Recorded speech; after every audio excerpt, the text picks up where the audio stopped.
तो इस वीडियो में दोस्तों मैं आपको डिटेल में बताने वाला हूँ कि कैसे आप अपना अपार आईडी बना सकते हो बिकॉज अभी ये काफ़ी इंपॉर्टेंट हो चुका है एंड एग्जामिनेशन के रजिस्ट्रेशन स्कॉलरशिप या फिर कभी भी आपको इस आईडी का जो है वो भी काम आ सकता है। तो इसको आप कैसे जो है वो बना सकते हो, साथ ही में अपने डिजी लॉकर में कैसे आप ये अपना डॉक्यूमेंट जो है वो ऐड कर सकते हो ताकि कभी भी आपको काम आए तो सिंगल क्लिक पे आप इसका जो यूज़ है वो कर पाओ। तो सारी चीज़ हम इस वीडियो में डिटेल में देखेंगे, तो वीडियो पूरा एंड तक देखते रहिए। तो सबसे पहले दोस्तों मैं आपको एक कंफ्यूजन दूर कर देता हूँ। अगर आपके मन में ये थॉट आ रहा है कि क्या एबीसी आईडी या अपार आईडी जो है वो अलग अलग है, क्या कुछ अलग से हमें बनाना है, तो ऐसा बिल्कुल भी नहीं है। एबीसी आईडी के अंदर ही आपको अपार आईडी जो नंबर है वो देखने को मिलता है। तो अगर आपकी एबीसी आईडी क्रिएटेड होगी तो उसमें आपका अपार आईडी भी जो है वो आपको देखने को मिल जाएगा। बस सिंपली अगर आपका पहले से ही बना है तो मैं ये भी बता दूंगा कि कैसे आप उस डॉक्यूमेंट को ऐड कर सकते हो ताकि सिंगल क्लिक में आप किसी को भी अपनी आईडी जो है वो दिखा पाओगे। एंड मैं आपको मोबाइल से समझाता हूँ बिकॉज मोबाइल सभी के पास अवेलेबल होता है, लैपटॉप डेस्कटॉप हो सकता है किसी के पास नहीं होगा। तो सिंपली मोबाइल से आप कैसे कर सकते हो मैं आपको बताता हूँ। तो सबसे पहले तो गाइज आपको अपना मोबाइल जो है वो ले लेना है एंड इसमें गाइज आपको जो है वो डिजी लॉकर का जो ऐप है वो डाउनलोड कर लेना है। ठीक है, तो मैंने भी ऐप जो है वो डाउनलोड कर लिया है। क्लिक करना है, क्लिक करने के बाद गाइज आपका जो ऐप है वो ओपन होगा एंड यहाँ पे आपको गेट स्टार्टेड का जो ऑप्शन है वो दिखेगा।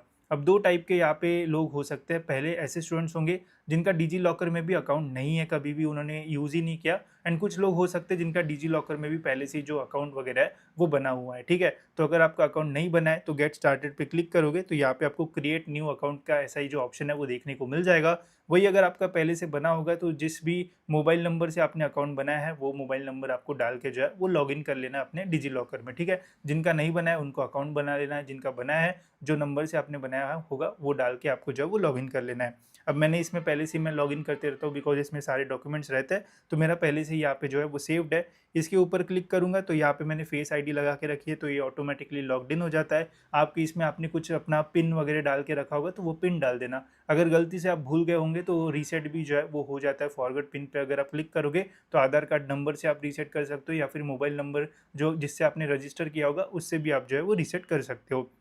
सब कुछ होने के बाद अगर आप लॉगिन कर लोगे, लॉगिन करने के बाद कुछ इस टाइप का इंटरफेस आपको यहाँ पे जो है वो देखने को मिल जाएगा। अब सिंपली दोस्तों यहाँ पे आपको क्या करना है, यहाँ पे आपको नीचे एक सर्च का ऑप्शन जो है वो मिलेगा, इसके ऊपर आपको जो है वो क्लिक कर लेना है।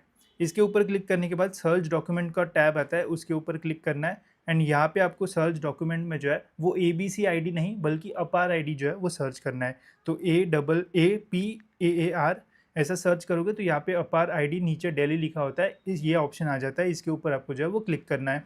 इसके ऊपर क्लिक करने के बाद यहाँ पे आपको कुछ ऑप्शन जो है वो फिल करना पड़ेगा।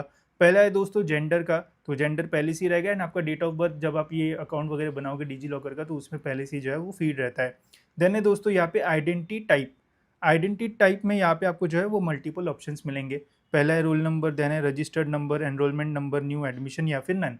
ठीक है, तो अभी अगर आप कॉलेज वगैरह में पढ़ रहे हो तो आप रोल नंबर या फिर रजिस्ट्रेशन नंबर का यूज़ कर सकते हो। ठीक है, या फिर एनरोलमेंट नंबर, जैसे मैं पुणे यूनिवर्सिटी में था तो हमको एनरोलमेंट नंबर मिलता था जो पीएनआर भी हम उसे बोलते, तो उसके थ्रू मैंने जो है वो किया है। बाकी अगर आप अभी कोई भी कॉलेज वगैरह में नहीं है तो नन का भी ऑप्शन यहाँ पे जो है वो दे रखा है। तो इसमें से जो भी आपके पास अभी अवेलेबल होगा वो आप यहाँ पे जो है वो डाल दो।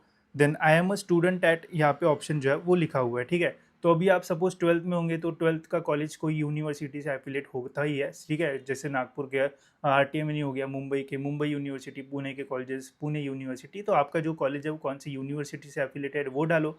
अगर आप अभी कॉलेज में हो तो वो कॉलेज कौन से यूनिवर्सिटी से एफिलेटेड है वो डालो। ठीक है, तो यहाँ पे आपको यूनिवर्सिटीज़ के ही ऑप्शन जो है वो देखने को मिलेंगे। कॉलेज के ऑप्शंस इसमें जो है वो जनरली तो नहीं आते, बट अगर आपके कुछ स्पेसिफिक अलग से ही कॉलेज होगी जैसे पॉलीटेक्निक वगैरह तो आ जाता है। तो पहले कॉलेज का नाम सर्च करके देखना, अगर वो नहीं आता है तो कॉलेज जो यूनिवर्सिटी से एफिलेटेड है वो आप यहाँ पे जो है वो सर्च करके जो है वो डाल देना। ठीक है, देन है दोस्तों यहाँ पे आइडेंटिटी वैल्यू।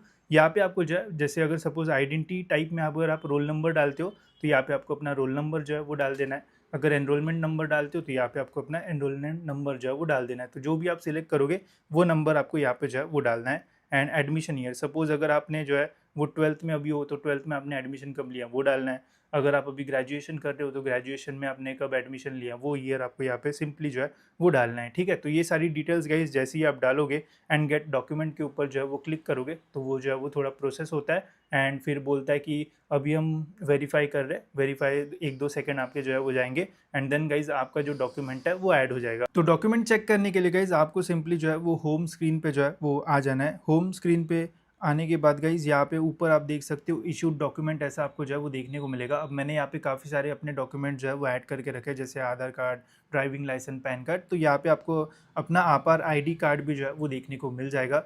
इसके ऊपर गाइज़ जैसे ही आप जो है वो क्लिक करोगे तो यहाँ पे आपको अपना जो ये है कार्ड वो देखने को मिल जाएगा, जिसमें आपकी आपार आईडी जो है वो लिखी होती है। एंड इसी आईडी को जो है वो जब आप रजिस्ट्रेशन वगैरह करोगे कोई भी एग्जामिनेशन के लिए, तो हो सकता है कि वहाँ पे आपको जो है वो डालना पड़े।